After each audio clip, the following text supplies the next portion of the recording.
Inside the car you'll need to access the aerial cable. Now it's in this little foam thing, it's a little plug. Unplug that, follow the cable back up and feed it back through to where the aerial is mounted. To remove the aerial, you need to jack up the vehicle, take off the wheel. Make sure you always support your car with the car stand. You need to remove some Phillips head screws, and the inner guard will come out and give you access to the aerial. So there's a little Phillips head screw up the top here. Just unscrew it.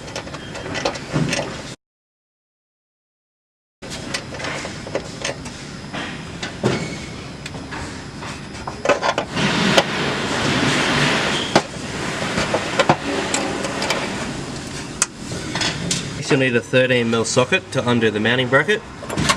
Once I unbolt that,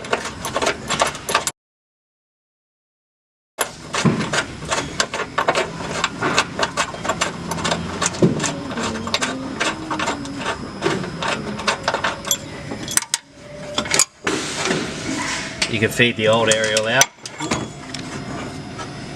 of its bracket.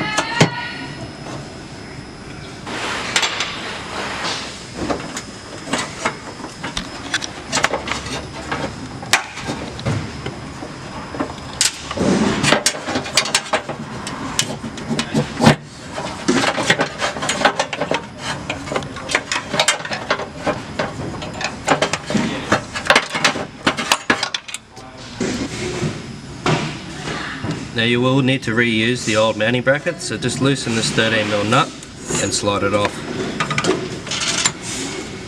and add it to your new aerial. When installing the new aerial, same procedure, just need to add it up fine, a little mounting. Okay, once you've fed the aerial back into the hole on the guard, just use your mounting bracket and same bolt again, and tighten and secure the aerial.